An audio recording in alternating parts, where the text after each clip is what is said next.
Bueno,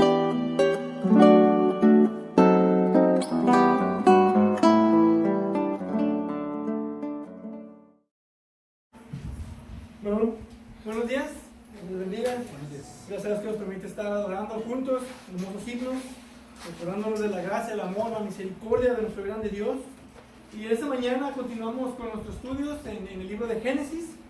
En esta ocasión estamos continuando el capítulo 49 de Génesis y vamos a leer dos porciones que nos saltamos la ocasión pasada. En esta ocasión estaremos leyendo en Génesis 49, versículos del 8 al 12 y después me saltaré al 22 al 26. Génesis capítulo 49. Gracias a Dios que nos permite estar aquí para escuchar su palabra, estar atentos y aprender lo que el Señor tiene que decirnos en estas porciones de texto. Génesis 49, versículo 8. Esta es la bendición de Judá. Dice la palabra de Dios: a ti, Judá, te alabarán tus hermanos, tu mano estará en el cuello de tus enemigos, se inclinarán a ti los hijos de tu padre. Cachorro de leones, Judá, de la presa, hijo mío, ha subido. Se agazapa, se echa como león o como leona. ¿Quién lo despertará? El cetro no se apartará de Judá, ni la vara de gobernante de entre sus pies, hasta que venga Silo, y a él sea dada la obediencia de los pueblos. Él ata a la vid su pollino, y a la mejor cepa el hijo de su asna. Él lava de vino sus vestiduras, y en la sangre de las uvas su manto. Sus ojos están apagados por el vino, y sus dientes blancos por la leche. Y de aquí el versículo 22, la bendición de José. Rama fecunda es José, rama fecunda junto a un manantial. Sus vástagos se extienden sobre el muro. Los arqueros lo atacaron con furor, lo asaetearon y lo hostigaron, pero su arco permaneció firme y sus brazos fueron ágiles por las manos del poderoso de Jacob. De allí es el pastor, la roca de Israel. Por el Dios de tu Padre que te ayuda y por el Todopoderoso que te bendice, con bendiciones de los cielos de arriba, bendiciones del abismo que está abajo, bendiciones de los pechos y del seno materno. Las bendiciones de tu Padre han sobrepasado las bendiciones de mis antepasados hasta el límite de los collados eternos. Sean ellas sobre la cabeza de José y sobre la cabeza del consagrado entre sus hermanos. Aquí la palabra de Dios en esta mañana. Vamos a orar. Padre Dios bueno, Dios eterno, te damos toda gloria y honra porque nos permites estar aquí en Cristo Jesús. Tú nos has rescatado y podemos estar expuestos a tu palabra, y en esta mañana nos exponemos a estas preciosas porciones de texto, a estas bendiciones que Jacob le dio a sus dos hijos. Y seamos enseñados en esta mañana. Te pido que tu Espíritu Santo sea con cada uno de nosotros y nos ayude a entender.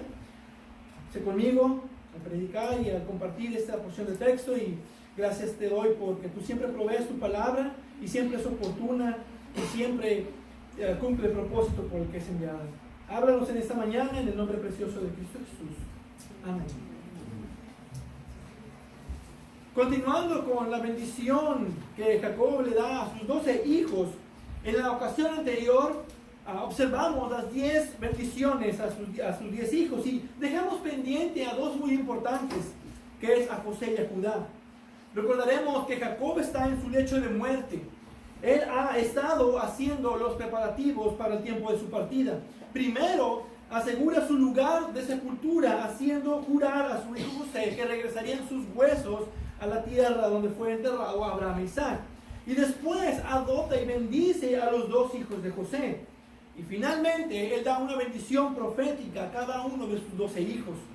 Y es significante que la vida de Jacob termina con bendiciones que él pronuncia de parte de Dios. Así como cuando comenzó ese viaje recibiendo la bendición de su padre Isaac, él también está pasando ahora esta bendición a sus 12 hijos. Su vida ha estado con muchos altibajos, lo hemos estado observando por ya mucho tiempo. Este ha sido un largo peregrinaje. Él ha sido un peregrino en esta tierra.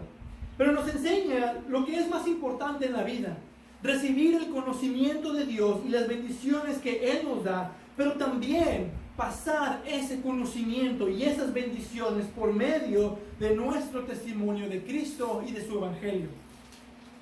Ahora estas bendiciones no solo concluyen su vida de peregrino en esta tierra, pero también el relato de Génesis como un todo. Y una buena pregunta que debes hacerte cuando tú escudriñas la Biblia es: ¿qué me está diciendo Dios acerca de esto? ¿Qué me está hablando Dios en este texto? Entonces, ¿qué nos enseña Génesis? Hemos estudiado acerca de la soberanía de Dios, de su fidelidad, de su poder, de su sabiduría. Pero particularmente también Génesis nos muestra a Dios como un Dios de bendiciones. Un Dios que bendice, un Dios bondadoso y grande en misericordia, que se deleita en bendecir. Así que Jacob bendice a sus hijos. Y veremos el primero, la bendición de José. Esta bendición, esta porción de bendición profética de José es la más larga y la más elaborada de las 12 bendiciones que tenemos aquí. El verdadero primogénito en el corazón de Jacob, su primer hijo con su amada esposa Raquel. Y a diferencia de todas las bendiciones de Jacob, él no se limitó en dar bendición a su hijo favorito. Y algo que debemos recordar con las otras 10 bendiciones de los otros 10 hijos es que cada bendición tiene una valoración de la vida y del carácter de estos hijos. Y aquí veremos al igual una descripción de la vida de José. Y no solo está relacionada con el carácter del hijo, quien es mencionado, pero también una profecía de la tribu que representarían en Israel. Aunque a diferencia de los demás, recordaremos que Jacob adoptó y bendijo a los hijos de José como parte o como tribus de Israel. Los adoptó como sus hijos y por tanto esta bendición es diferente, ya que José no sería una tribu de Israel como tal, pero sus hijos Efraín y Manasés lo serían. Así que esta bendición es directa para José y está enfocada en la vida de José. Y ahora es el turno de José de recibir esta bendición. José recibe la bendición de su padre Jacob, que está partiendo de este mundo. Versículo 22 dice: rama fecunda es José, rama fecunda junto a un manantial. Ahora, con los otros hijos, algunos fueron comparados con animales. Uno es comparado con un asno, otro con una serpiente, cachorro de león, una cierva. Pero José es descrito con una metáfora agricultural. José es comparado con una gran vid que ha sido fructífera. Y por todo el Antiguo Testamento, la vid es un símbolo del pueblo de Dios, quien Dios plantó para su propio deleite. Salmos 80, tenemos Isaías 5, Jeremías 2 y aún muchos más pasajes. La vid son el pueblo de Dios, que ha apropiado que su siervo fiel José sea representado con una vid fructífera. Y no podemos pensar en la cantidad de hijos, porque él solo tuvo dos hijos. Sus hermanos fueron más fructíferos que él, en ese sentido. Pero sí podemos decir eso acerca de su vida como un todo. Y como José fue fructífero, no es de sorprendernos que también él fue de bendición para otros. Versículo 22 dice: sus vástagos se extienden sobre el muro. Como él fue fructífero en todo y como él fue una fuente de bendición para tantos. Piensen en las personas de Egipto que fueron salvadas del hambre por medio de José. Con su sabiduría, no solo les dio una buena política, con su obrar y sus palabras, él dio testimonio del único Dios verdadero. Tanto que llegamos a observar cómo los egipcios hablaban del Dios de Jacob. Pero él fue fructífero porque fue puesto junto a un manantial. Esta es una fuente donde mana agua. Y la palabra en el hebreo también es una fuente. Este manantial es una fuente. Y eso nos hace pensar en Salmos 1. Cuán bienaventurado es el hombre que no anda en el consejo de los impíos, ni se detiene en el camino de los pecadores, ni se sienta en la silla de los escarnecedores, sino que en la ley del Señor está su deleite, y en su ley medita de día y de noche. Será como árbol plantado junto a corrientes de agua, que da su fruto a su tiempo, y su hoja no se marchita. En todo lo que hace, prosperará. Y esa corriente de agua, ese manantial de vida, esa poderosa fuente, está conectado con la palabra de Dios. Y esa es la misma imagen de todos los creyentes que se plantan en la palabra de Dios, para sus decisiones, para sus metas, para vivir su vida plantados y cimentados en la palabra de Dios. La palabra de Dios permanece para siempre, no cambia. La palabra de Dios, también nos dice la Escritura, es poderosa y eficaz.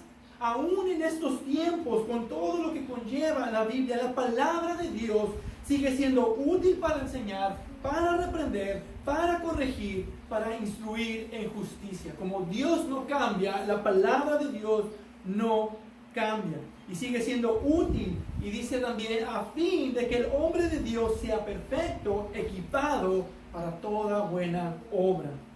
Y si tú te plantas en la palabra de Dios y sigues su sabiduría y la aplicas a tu vida, tú también serás una rama fructífera que da su fruto y es de bendición.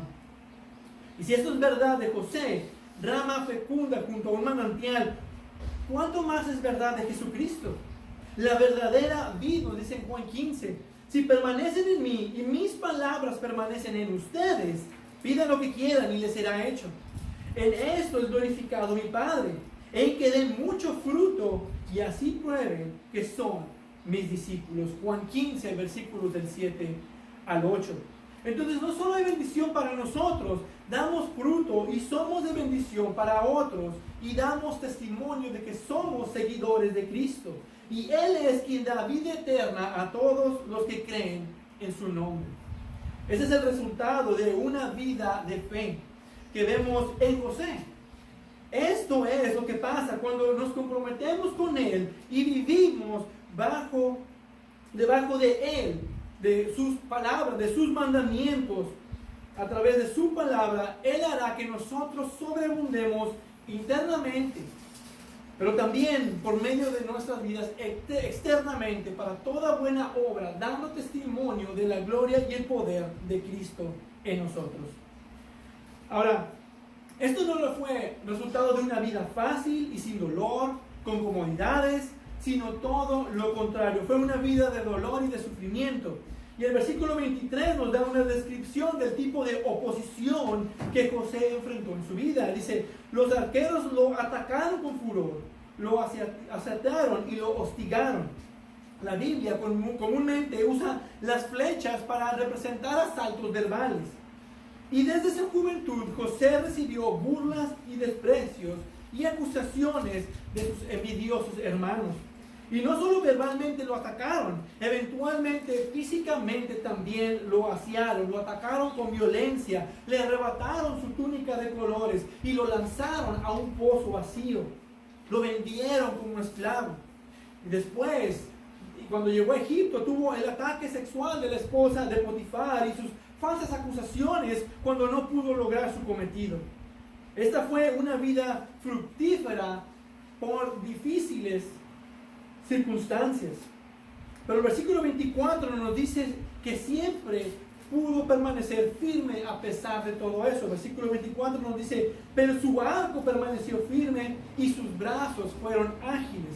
Eso quiere decir que José tenía el poder de habla que respondía y movía a quienes lo escuchaban. Piensen qué tan seguido él tenía el favor de sus amos. Ken Hughes comenta, José se defendió con la simple verdad y no más. Su hablar siempre glorificaba a Dios. Él tenía gracia bajo fuego. Y esta fidelidad y perseverancia de José, toda esta bendición de José no es en sí mismo. La razón de ser una rama fructífera y de permanecer firme, nos dice el versículo 24, por las manos del poderoso de Jacob. La razón de su fortaleza estaba en el Señor. Él confiaba en el Señor en todas sus dificultades y fue la mano poderosa de Dios en su vida quien lo sostuvo. Imagínense la mano del Dios todopoderoso sosteniendo por detrás el arco de José. Como un padre ayudaría a su hijo a sostener su arco y tirar la flecha junto con él. Los dos juntos agarrando y estirando el arco para saltar la flecha, para tener incluso mejor puntería.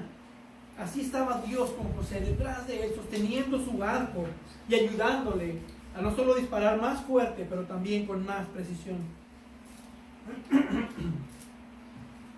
Entonces la fortaleza de José no estaba en sí mismo, sino en el Dios de Jacob.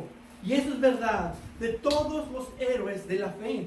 No hay ningún hombre fuerte, ningún hombre sabio, solo hombres débiles y torpes, sostenidos y guiados por un Dios bondadoso y poderoso. Y solo Él es quien sostiene el brazo débil de los hombres.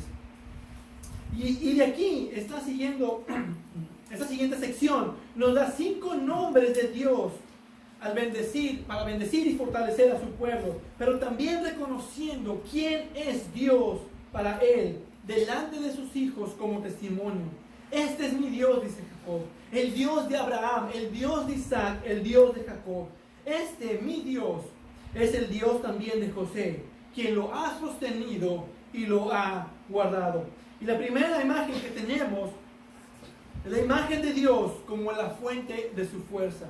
Y dice el poderoso de Jacob. Y esto Jacob hace mención por la experiencia que él tuvo del poder de Dios en su vida. Lo estuvimos viendo en varias ocasiones, en varios capítulos. Tantos episodios de la vida de Jacob, cuando estaba débil y vulnerable, y Dios lo guardó y lo sostuvo con poder.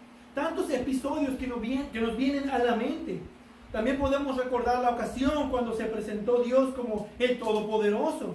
Jacob ha experimentado el cuidado protector del Dios Todopoderoso. Recordemos, es el nombre hebreo El Shaddai, el Dios Todopoderoso, y Él era la fuente de su fortaleza. En segundo lugar, la imagen de Dios, de su tierno cuidado. Dice, de allí es el pastor. Recordaremos que Jacob y su familia eran pastores. Ellos sabían del amor cariñoso, la paciencia y el sacrificio que se necesitaba para mantener el cuidado de las ovejas. Las ovejas por naturaleza son torpes, y Jacob le dice a Labán sobre sus noches de desvelo. Era un cuidado constante porque las ovejas se desvían a pastos extraños, o caen enrejadas, o son devoradas por lobos. Tienes que tener mucho cuidado con las ovejas. Y el pastor vela por las ovejas, y Jacob reconoce ese cuidado que Dios ha tenido con él, el cuidado pastoral que Dios ha tenido para con él. Dios le ha mostrado ese mismo amor cariñoso y ese mismo cuidado a él. Y debemos mencionar que esta es la primera vez que Dios es mencionado como pastor. Y somos traídos a nuestra mente, yo creo que todos podemos pensar en Salmos 23. El Señor es mi pastor, nada me faltará. Y ese pastor no es otro sino nuestro Señor Jesucristo. Y nos dice Jesús, yo soy el buen pastor. El buen pastor da su vida por las ovejas. Juan 10, 11. En tercer lugar, tenemos la imagen de Dios en firmeza y en fidelidad. Nos dice también que Él es la roca de Israel. La imagen de Dios como roca es común en el Antiguo Testamento. En rocas grandes puedes encontrar refugio de tus enemigos. Él es una fortaleza para su pueblo. Samuel habla así, dice, no hay santo como el Señor. En verdad, no hay otro fuera de ti, ni hay roca como nuestro Dios. El Señor es mi roca y mi baluarte y mi libertador, mi Dios, mi roca en quien me refugio. Esas son palabras del profeta Samuel. Y Jacob recordó cómo Dios lo mantuvo firme a él, pero también cómo él cumplió sus promesas. Él es fiel y él permanece firme como roca, no se mueve. Definitivamente Dios es la roca donde asentó Israel. En cuarto lugar, la imagen de Dios como el ayudador. Por el Dios de tu Padre que te ayuda. Y qué maravilloso es para los cristianos esto. Como cristiano no estás solo. Dios está contigo y Él es tu ayudador. Me recuerda a un personaje muy importante en el progreso de Peregrino, que se llama Ayuda, quien ayuda a cristiano a salir del lodo cenagoso. Dios es quien te da la mano para salir de las situaciones más difíciles. Tú no vas a poder solo. Necesitas ayuda en tu vida. Y aquí Dios es tu ayudador. Como Isaías 38, como leíamos en esta mañana. Y él clama, oh Señor, estoy oprimido. Sé tú mi ayudador.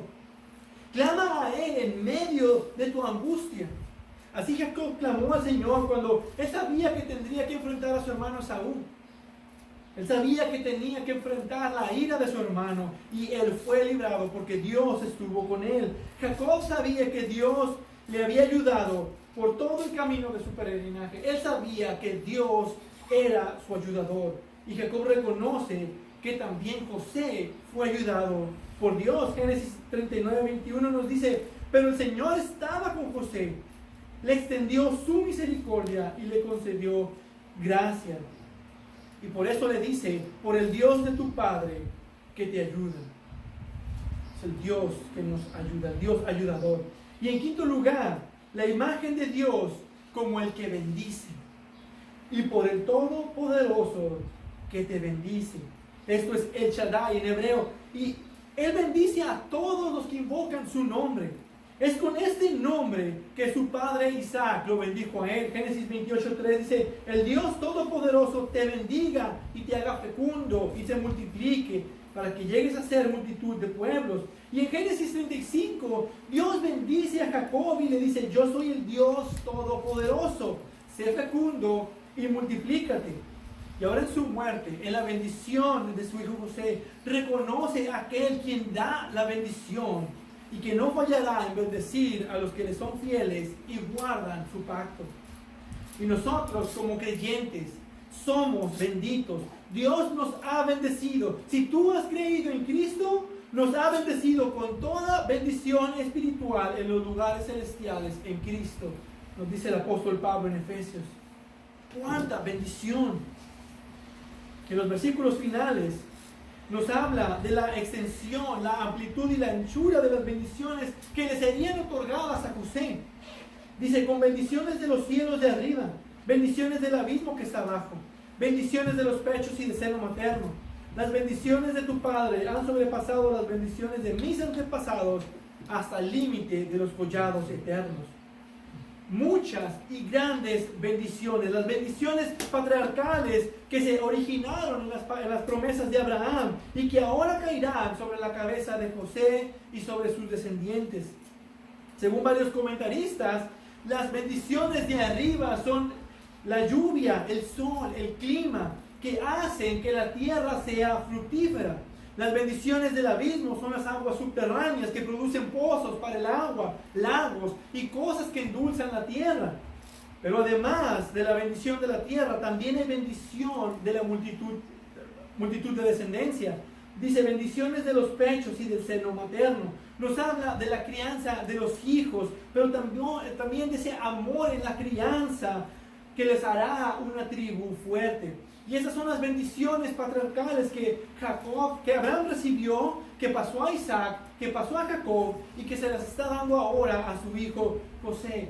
Una tierra fructífera, bendición terrenal, pero también ellos serán fructíferos, tendrán una gran descendencia. En el versículo 26 dice, sean todas ellas sobre la cabeza de José y sobre la cabeza del consagrado de entre sus hermanos. Por la gracia de Dios, José fue como príncipe en Israel, apartado para la obra que Dios tenía como el Salvador, tanto de los egipcios como de los israelitas. Y José nos lo dice, que él, por medio de Dios, fue un Salvador, dice, que trajo salvación, gran salvación, nos dice José. Y sobre él sean todas estas bendiciones, dice, que llegan hasta el límite de los collados eternos. Es una gran bendición que Jacob le está otorgando a su hijo José. Y qué gran bendición es esta que leemos en José. Pero para concluir con esta bendición, si notaron, esta bendición no habla del carácter de José como lo hemos visto en las demás bendiciones, sino del carácter y la naturaleza de Dios. Y vemos qué tan importante es conocer el carácter de Dios, conocer los nombres que nos son dados a Dios en las Escrituras, de recordar sus atributos, su naturaleza, saber y reconocer quién es el Dios que adoramos.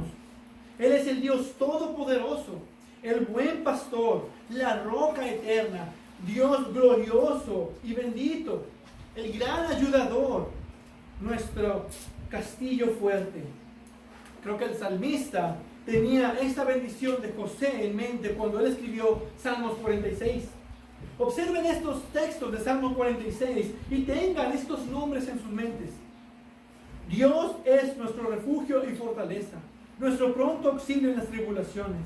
Hay un río cuyas corrientes alegran la ciudad de Dios, las moradas santas del Altísimo. Dios está en medio de ella, no será sacudida. Dios le ayudará al romper el alba. Bramaron las naciones, se temblaron los reinos. Dio él su voz y la tierra se derritió. El Señor de los ejércitos está con nosotros. Nuestro baluarte es el Dios de Jacob. Qué hermoso texto y qué hermosa bendición. Este es nuestro Dios. Nuestro Dios es el Dios de Jacob. Ese es el Dios que adoramos. Qué bendición tenemos en Cristo al ser parte de la familia de Dios, de ser llamados hijos de Dios. Nuevamente, qué gran bendición es dada a José, donde Dios es el personaje principal. Y bien, pude haber separado esto en dos sermones separados, un sermón para cada uno de los hijos, uno para José y otro para Judá. Pero la razón por la que los quise juntar es porque mientras con José vemos el carácter de Dios, una naturaleza de Dios, en Judá vemos el carácter de Dios manifestado en la persona de nuestro Señor y Salvador Jesucristo. Y quería tener estos dos aspectos, porque en Cristo observamos su amor, su gracia, su justicia manifestadas. Entonces vemos la bendición de Judá apunta a Jesucristo. ¿Y qué palabras expresa entonces Jacob a su hijo Judá? No vemos palabras que reflejan su pecado como nosotros. Podemos recordar quién fue Judá. A diferencia de José, quien fue un hombre piadoso desde muy joven, Judá fue bastante tremendo. Fue Judá quien trajo a la mesa el vender a su hermano para sacar provecho del daño que le harían. Fue su plan que terminó en la venta de José como esclavo en Egipto. También tenemos el capítulo 38 de Génesis, en la situación difícil que tuvo que pasar cuando por el medio de pecado él pierde a sus dos hijos. Y termina el capítulo 38 con el pecado sexual con su nuera Tamar. Pero después vemos a un Judá cambiado, transformado por la gracia de Dios. Y esta bendición no lidia con esos pecados, pero del gran destino que este hijo daría a la familia del pacto. Porque Judá no era mejor que sus hermanos. Cuando mucho, él era igual de pecador que sus hermanos. ¿Y por qué? ¿Por qué él? Bueno, no hay nada en él. No podemos decir nada bueno acerca de Judá que pudiera llevar a tener esta bendición. Si podemos ver, a lo mejor tiene algunas habilidades de buen líder, pero en general no hay nada en él para ser escogido. Es por la gracia de Dios. Desde el capítulo 38, Dios ha estado trabajando con él, mostrándole que la paga del pecado es la muerte, con la pérdida de sus dos hijos, trabajando en su corazón por medio de las circunstancias, hasta que hay convicción de pecado. Cuando confiesa la injusticia que él estaba haciendo con su nuera y dice, ella es más justa que yo, y reconoce su pecado.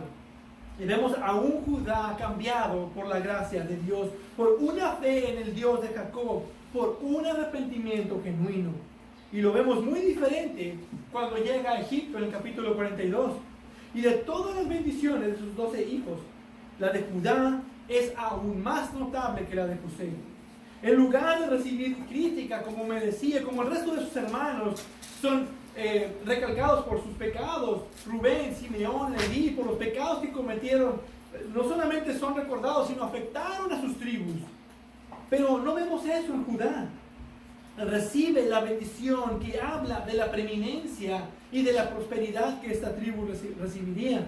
Pero más importante, porque trata del Mesías prometido en Génesis 3:15. Y por esta razón, esta bendición se vuelve la más importante, no solo para los demás hijos de Israel que estaban presentes, que la escucharon directamente, pero también para los primeros lectores en el Éxodo, y también para nosotros el día de hoy. Versículo 8 dice, a ti Judá te alabarán tus hermanos, tu mano estará en el cuello de tus enemigos, se inclinarán a ti los hijos de tu padre. Ahora, esas palabras cumplen las palabras dichas cuando lo nombran Judá. Aquí hay un juego de palabras. El nombre Judá significa alabanza. Su madre Lea, cuando nace, dice: esta vez alabaré al Señor. Y por eso ponen su nombre, Judá. Y eso es lo que significa su nombre. Y ahora es Judá quien será alabado. Y será alabado por su poder en batalla. Su linaje será alabado por las otras tribus de Israel. Y por la historia bíblica sabemos de los grandes guerreros y generales de Israel que eran de la tribu de Judá. Y fueron alabados también por su supremacía. Y aún más, es el pueblo judío que aún sobrepasa a todos los demás el día de hoy. Escuchamos acerca de los judíos, pero nadie menciona a los manaditas o a los efratas. Esta profecía va más allá del ámbito de Israel. Ahora, así como los demás hermanos, Jacob está mencionando algo acerca del carácter de estos hijos, y con Judá menciona el valor y la fuerza. Versículo 9. Cachorro de león es Judá. De la presa, hijo mío, ha subido. Se agazapa, se acecha como león o como leona. ¿Quién lo despertará? Como león, Judá vencería. Y si han visto los documentales acerca de los leones, ellos se echan sobre su presa con tanta tranquilidad, sin la preocupación de que nadie les quitará su alimento. No te querrás acercar cuando el león está sobre su presa. Por más tranquilo que se pueda ver, está preparado, está listo. Al mismo tiempo que está tranquilo, él está preparado para cualquier cosa. Y así es Judá. Él está pronto para la batalla, de tal forma que sus enemigos dicen: más vale ni provocarlos, ni nos acercamos a ellos. De hecho, este linaje saldrían matadores de gigantes como el rey David. Y David tuvo muchas grandes victorias para Israel. Y él escribe en Salmos 18:40: también has hecho que mis enemigos me vuelvan las espaldas. Esta es la misma expresión: tu mano estará sobre el cuello de tus enemigos. Es como agarrarlos del cuello, como un león agarra a su presa con la boca. Y no solo fue David, también tenemos a Josafat. O podemos pensar en Ezequías, que se escribe de él, y que leímos también en esta mañana. Se escribe de él: después de él no hubo ninguno como en él, en todos los reyes de Judá, ni entre los que fueron antes de él, porque se apegó al Señor, no se apartó de él, sino que guardó los mandamientos que el Señor había ordenado a Moisés. Y como José, leemos también que el Señor estaba con él, y a donde quiera que iba, prosperaba. Esto lo vemos en Segunda de Reyes 18. Estas son las clases de descendientes que vendrían de Judá. James Boyce comenta: un linaje más ilustre nunca existió en los anales de la historia de la humanidad. ¡Wow! Aquí estamos 4000 años más tarde, Dios haciendo esta promesa acerca de Judá, y no podemos encontrar ningún otro linaje tan permanente y tan distinguido como el pueblo judío. Eran grandes guerreros y buenos poetas. Piensen en Salomón, el más sabio de todos los reyes de la tierra. No ha existido ningún rey tan sabio como Salomón. Cuando Salomón le pide a Dios una única cosa, él pide sabiduría. Y Dios le dijo en 1 Reyes 3:12: te he dado un corazón sabio y entendido, de modo que no ha habido ninguno como tú antes de ti, ni se levantará ninguno como tú después de ti. Todos estos eran leones en medio de sus generaciones. Tú miras a un león y hay un poder oculto allí. Es un animal feroz, es un animal poderoso. Y es lo que vemos, que Judá tendría un poder oculto de parte de Dios que les permitiría prevalecer. Y ahora, como creyentes, nosotros también tenemos ese poder para vencer la tentación, para vivir vidas piadosas, y es por medio del Espíritu Santo que ahora habita en nosotros. Primero de Juan 4:4 dice: mayor es aquel que está en ustedes que el que está en el mundo. No tenemos excusa para vencer nuestra debilidad, nuestra flaqueza, nuestras tentaciones. El Espíritu Santo y su poder están en nosotros. O piensen en este famoso versículo: todo lo puedo en Cristo que me fortalece. En Cristo tenemos las fuerzas para vencer, Filipenses 4:13 o Romanos 8:37. Pero en todas estas cosas somos más que vencedores por medio de aquel que nos amó. Por medio de aquel que nos amó, tenemos el poder de Dios obrando en nuestras vidas. Entonces vemos el poderoso carácter de Judá en esta bendición. Pero también en esta bendición vemos providencia. Esta tribu tendría grandes riquezas y mucha prosperidad. Versículo 11 dice: Él ata a David su pollino y a la mejor cepa el hijo de su asna. Él lava en vino sus vestiduras y en la sangre de las uvas su manto. Sus ojos están apagados por el vino y sus dientes blancos por la leche. Ahora, esto está raro, porque los que saben de burros, tú no atas tu burro a una vid, porque ellos se comen los racimos de uvas. Se los van a comer y no tendrás para ti. Donde lo pongas en un racimo de uvas te vas a quedar sin ese racimo. Tú atas tu burro a un poste. Entonces no es común ver a un burro atado junto a un racimo, pero lo que está diciendo es que Judá será tan rico, tendrá tanta bendición, que él podrá hacer tal cosa como poner a su burro, a su asno en la vid, y no le va a importar que se lo coman. Será una tierra tan abundante que tú puedes atar a tu burro en la vid sin preocuparte de lo que pueda comer. Ahora también nos habla de la abundancia del fruto de la vid. Cuando aplastaban las uvas, serían tantas las uvas que el jugo empaparía literalmente sus vestiduras de vino. Otra imagen de la abundancia y de la prosperidad que esta tribu disfrutaría. Cuando están aplastando las uvas, va saliendo el jugo. Era tanto el jugo que sus vestiduras estarían totalmente empapadas en la sangre de las uvas. Y luego en el versículo 12 habla de tanto vino que sus ojos reflejarían el estado de esa abundancia de vino y sus dientes reflejarían la abundancia que tendrían de leche. Mucha abundancia, mucha bendición. Nuevamente otra imagen de la asombrosa provisión y abundancia que tendría el reino de Judá. Y esto fue realidad en el tiempo postrero. Cuando ellos entran a la tierra de Canaán y envían a los 2 espías a la tierra, ven la gran abundancia que hay en la tierra. Y la tierra que van, la tierra que estos 2 espías son enviados, es la tierra que le tocaría a Judá. Y ellos están asombrados por la cantidad de comida que hay y la cantidad de abundancia que hay en esa tierra. Un reino que perduraría, un reino de abundancia y de belleza y de mucha bendición. Esa es la bendición que se le está dando a Judá. Entonces vemos que es poder, es gran abundancia. Esas eran las bendiciones terrenales. Pero la bendición continúa y nos habla de que se le otorga una dignidad real a este hijo. Versículo 10. El cetro no se apartará de Judá, ni la vara de gobernante de entre sus pies. Ahora vemos que José tiene la bendición de la primogenitura, siendo el primer hijo de su amada esposa Raquel. Se le da una prominencia a José. A sus 2 hijos vemos que son apartados y tienen una bendición especial. Y de hecho aquí con José vemos esta bendición patriarcal. Y removiendo los primeros 3 hijos, a Rubén, a Simeón y a Leví, que por su pecado perdieron este derecho de la primogenitura, a quien le correspondía el verdadero derecho de primogenitura sería al siguiente en línea, que es a Judá. Y a él se le da otro tipo de preeminencia. Judá ha mostrado habilidades de líder. En los últimos capítulos, él ha sido la voz del grupo de los hermanos. En los últimos capítulos, cuando había una intervención de los hermanos, es Judá quien habla. Él es quien puso su vida también por la de Benjamín antes de saber que era José el gobernante de Egipto.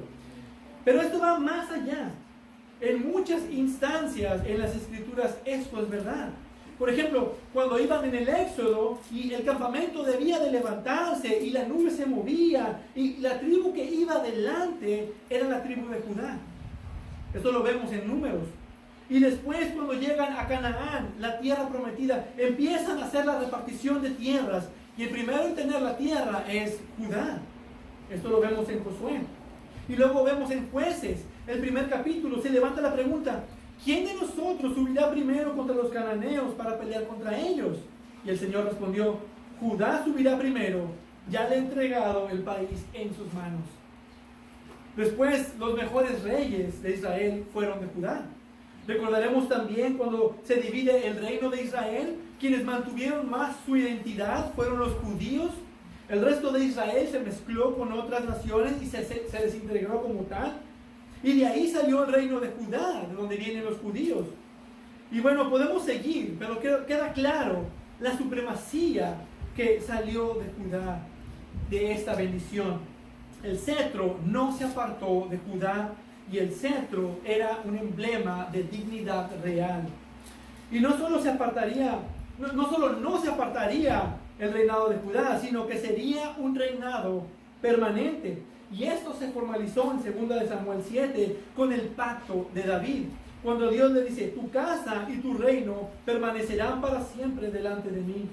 Tu trono será establecido para siempre. Y en la historia podemos pensar que el reino de Judá no permaneció. Fue destruido por Nabucodonosor cuando él invade Jerusalén y destruye el templo. Y el último rey de Judá antes del cautiverio fue Sedequías. Y es por causa de su pecado que lo último que él ve es cómo degüellan a sus hijos y después le sacan los ojos. Pero si siguen leyendo más adelante, tenemos después otro rey que estaba en cautiverio, Joaquín, quien es libertado de sus prisiones y es sentado a la mesa del rey Nabucodonosor. Y con él, 70 años después, cuando regresan del cautiverio para reconstruir el templo, tenemos a Zorobabel, quien es un príncipe de la línea de David, de la casa de Judá. Y aún después de que no hubo rey en todo el tiempo intertestamentario, el linaje no se rompió, sino que vemos en Mateo la genealogía de Judá en la casa de David hasta el cumplimiento de la venida del verdadero Rey de Reyes, nuestro Señor Jesús. No se apartó el cetro del linaje de Judá. Y el Señor prometió que el cetro no se apartaría, y así fue. Y aún se cumpliría en la eternidad, porque Jesús será el Rey por siempre y para siempre. Y Él es linaje de Judá. Amén. Él es el Rey. Y Él permanecerá. Verán, esta es una bendición, una profecía también mesiánica. Y muchos cristianos comenzaron a creer lo que Spurgeon dice acerca de esta bendición. Todo lo que dice Jacob de Judá, el tipo lo quiere decir del mayor Judá, el antitipo, nuestro Señor Jesucristo. Y reconocemos que es así. Y el Antiguo Testamento comenzó a agregarle detalles a esta profecía. Le multiplicó más profecías y más detalles. Se profetizó que vendría del linaje de David en 2 Samuel 7, que nacería en el pueblo de Belén, Miqueas 5:3. También se nos dice que sería concebido de una virgen, Isaías 7:14. Y hubo tanto detalle de cómo sería cumplida esta profecía, que para el tiempo que nació, Cristo Jesús fue literalmente la única persona que podía cumplir con todas las profecías. Solo Cristo cumplió hasta el más mínimo detalle de lo que fue profetizado acerca de él. Y aquí vemos una pista de que Jacob está profetizando al Mesías. Y ese detalle lo encontramos en las palabras que siguen del versículo 10. Dice: el cetro no se apartará de Judá, ni la vara de gobernante de entre sus pies, hasta que venga Silo, y a él sea dada la obediencia de los pueblos. Ahora, esto es interesante porque los comentarios no llegan a un acuerdo del verdadero significado de esta palabra.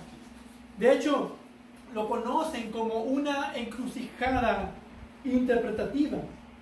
Aunque la palabra hebrea es la misma que es usada en 1 Samuel 4:12, en este texto es usado como un sustantivo propio de ubicación. Pero en nuestro texto es solo un sustantivo propio. No está hablando de un lugar. Entonces muchos sugieren que este era un lugar donde creció Samuel y donde estuvo el tabernáculo de Dios. Y ese es el lugar al que se refiere. Pero ese lugar estuvo mucho antes de David. Entonces no tiene sentido interpretarlo de esta manera. Otros usan raíces semitas o palabras similares del arameo para interpretarlo como un hijo o prole. Y aunque pudiera parecer compatible, y es muy poco probable, parece más como que están tratando de forzar la interpretación. Y hay quienes relacionan Silo con el vocablo hebreo Shalah, que quiere decir estar seguro o tranquilo, de donde viene el sentido de consolador. Y aunque el Hijo es en quien tenemos el verdadero descanso y pudiera tener sentido, pero el Consolador es el Espíritu Santo. Y no puede estarse refiriendo esto al día de Pentecostés, cuando reciben el Espíritu Santo. Y bueno, hay otras opciones que se pueden usar para interpretar esta palabra. Evis Carballosa comenta: la interpretación más común es que el vocablo Silo es un nombre propio, derivado de un pronombre relativo y un sufijo pronominal. El significado que se deriva es a quien pertenece. Allen P. Ross también comenta: el vocablo bien pudiera ser un pronombre relativo she, una preposición le y un sufijo pronominal o shilo, a quien él o a quien pertenece. Entonces el texto está diciendo esto: el cetro no se apartará de Judá, ni la vara de gobernante de entre sus pies, hasta que venga a quien le pertenece. Hasta que él posea lo que le pertenece. ¿Y qué es lo que le pertenece? Dice: y a él sea dada la obediencia de los pueblos. Esta bendición de hace más de 4000 años dice que el reinado de Judá durará hasta que el heredero de este reino haya recibido un señorío universal. Y vemos eso, por ejemplo, en Salmos 2. Un salmo de realeza: mi hijo eres tú, yo te he engendrado hoy. Pídeme y te daré las naciones como herencia tuya y como posesión tuya los confines de la tierra. El apóstol Pablo menciona eso también en 1 Corintios 15:22. Pues Cristo debe reinar hasta que haya puesto todos sus enemigos debajo de sus pies. Y déjame decirte, Cristo está reinando hoy. Cristo está reinando, llevando su evangelio de polo a polo a todos los confines de la tierra. Y dice: entonces vendrá el fin, cuando Él entregue el reino al Dios y Padre, después que haya terminado con todo dominio y toda autoridad y poder. En otras palabras, esta profecía se cumplirá cuando Cristo regrese por segunda vez. ¿Cuánto tiempo durará el reinado de Judá? ¿Hasta cuándo estará el cetro en Judá? Hasta que Cristo regrese por segunda vez. Cuando Él tome lo que le pertenece. Él tomará el reino, toda rodilla se doblará en su nombre, y de todos los pueblos y de todas lenguas y de todas las naciones, los que fueron salvos, los que creyeron en su nombre, ellos le obedecerán, y entonces Él entregará a su Padre el reino y lo disfrutará con Él para siempre. El Apocalipsis usa otro nombre para este Silo y lo llama el león de la tribu de Judá. Judá es como cachorro de león, pero Cristo es el león de la tribu de Judá. Esta bendición apunta a Cristo y a su glorioso evangelio de gracia que trae a pecadores como nosotros al arrepentimiento y a la fe por una obra sobrenatural, solo por la gracia de Dios. Él llama a pecadores para redimirlos y que sean su pueblo, para estar con Él y ser parte de este reino que le pertenece. Esta es una de las razones por las cuales soy arminianista. Cristo reina hoy. Cristo está sentado a la derecha del Padre reinando. Marcos 1:15 lo deja claro. El tiempo se ha cumplido, decía, y el reino de Dios se ha acercado. Arrepiéntanse y crean en el evangelio. No habrá otro reino de 1000 años. El reino ya vino, el reino ya está aquí. Cristo está reinando. Él es rey de reyes. No dice será rey de reyes. Él es rey de reyes. Él es ahora y por siempre rey de reyes. El cetro no se apartará de Judá. Ríndete a Él. Ríndete a Él, arrepiéntete y pon tu confianza en el evangelio de Jesús. Y es por su sangre y su obra en la cruz por la cual somos nosotros reconciliados con Dios. Habiendo sido enemigos, ahora somos hijos de Dios. habiendo estado separados de Cristo, excluidos de la ciudadanía de Israel, extraños a los pactos de la promesa, sin tener esperanza y sin Dios en el mundo, pero ahora en Cristo Jesús, ustedes, que en otro tiempo estaban lejos, han sido acercados por la sangre de Cristo. Ahora tenemos el perdón de nuestros pecados y una nueva vida en Cristo, si nos arrepentimos y depositamos nuestra fe solo en Él. Y qué apropiado fue esta bendición por la vida de Judá, que Jacob le está dando esta grandiosa bendición. Ese es el legado de Judá. Y para terminar, entonces podemos observar, Dios es el centro de la bendición de José y Cristo es el centro de la bendición de Judá. Y un día Cristo reinará en esta tierra. ¿Y sabes qué? Nosotros reinaremos con Él en gloria por siempre. Amén. Qué gran bendición tenemos ahora en Cristo Jesús. Este Dios nuestro es Dios eterno y reinará para siempre. Y me recuerda las palabras de Daniel 7. Seguí mirando en las visiones nocturnas y en las nubes del cielo venía uno como un hijo de hombre, que se dirigió al anciano de días y fue presentado ante él. Y le fue dado dominio, gloria y reino para que todos los pueblos, naciones y lenguas le sirvieran. Su dominio es un dominio eterno que nunca pasará y su reino uno que no será destruido. Amén. Padre Dios eterno, te damos a ti toda gloria, toda honra. Tú tienes todo dominio, autoridad, poder. A ti te alabamos y damos gracias por tu Hijo Jesucristo, por su venida, por su perfecta obediencia, por su muerte en la cruz, por su sacrificio. Ahora nosotros podemos ser partes de este reino, de tu reino. Y tú nos haces embajadores de ese reino.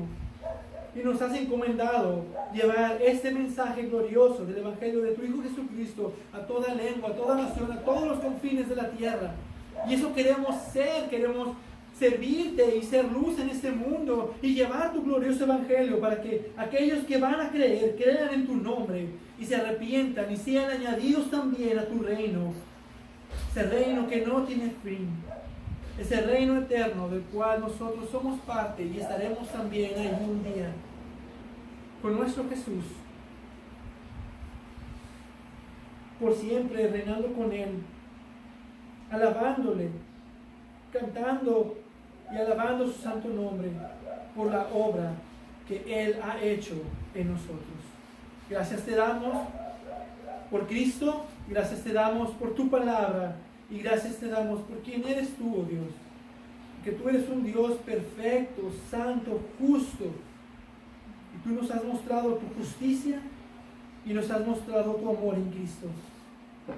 En Él has revelado tu esencia y tu naturaleza. Y no podemos más que alabarte y darte gloria. Oh Señor, nuestro corazón no puede contener tanta alegría de saber que somos redimidos en Cristo y de que somos parte de tu familia y que somos parte de este reino eterno. Y te damos tantas gracias. Y damos gloria a tu nombre. Bendito sea, Señor. Amén.